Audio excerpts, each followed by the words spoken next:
This is All India Radio, Shillong, the Northeast News Bulletin read by Rahul Chatterjee. Prime Minister Narendra Modi has asserted that the country has to overcome the second wave of COVID-19 through resolve, courage and preparation, and urged states to consider lockdowns only as the last resort.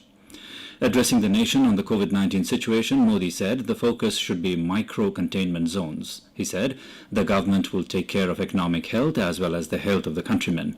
The Prime Minister said the demand for oxygen has increased in many parts of the country and the centre and state governments along with the private sector are trying to make oxygen available to all those who are in need.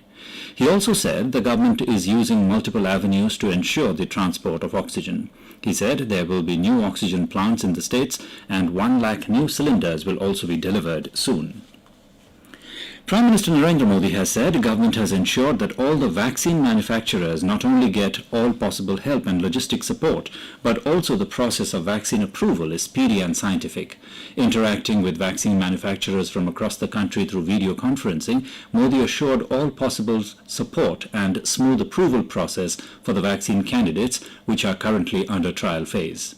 He said, throughout the process of developing and manufacturing vaccines, the country has constantly worked with the spirit of public-private partnership under the mission COVID Suraksha and created an end-to-end vaccine development ecosystem.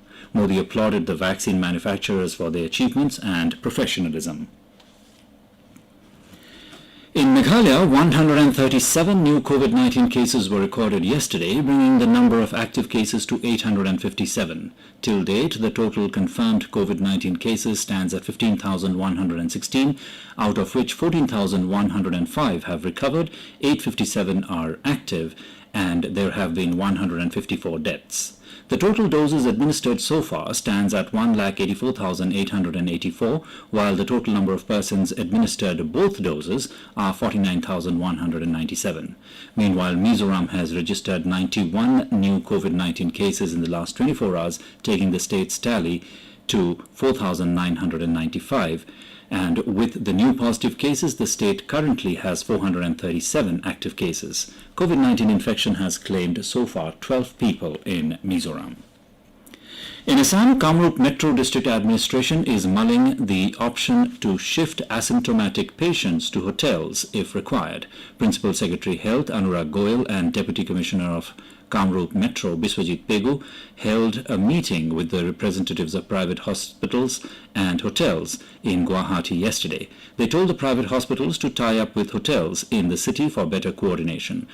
Goyal told hoteliers to provide the details of numbers of beds and room to district administration within 24 hours. Amid a massive surge in COVID-19 cases, the Sikkim government has also placed curbs to contain the spread of the virus. The Sikkim government decided to close down all educational institutes in the state till the 30th of this month. The announcement was made by Sikkim Chief Minister P.S. Gole.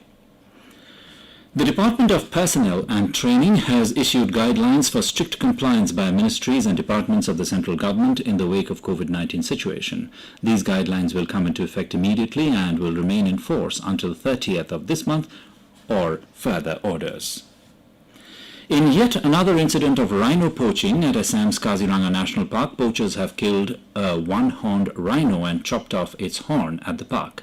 Forest officials yesterday recovered the carcass of the rhino near the Hanuman Forest Camp in Kohora range of the national park. The rhino was killed and its horn was taken away by the poachers 3-4 days back, said a forest official. And BSF troops of the 43 Battalion deployed at the border outpost at Gaobari on the Indo-Bangladesh border in Meghalaya confiscated items comprising skin cream, herbal mehendi and tea waste worth more than 45 lakh rupees. The items were meant for smuggling through the border area of village Gaobari. The area being unfenced is vulnerable for smuggling and facilitate trans-border movements of smugglers and carriers. The seized items were handed over to the Customs Department for further disposal. And with that, we end the Northeast News Bulletin, which came to you from All India Radio, Shillong. Have a nice day.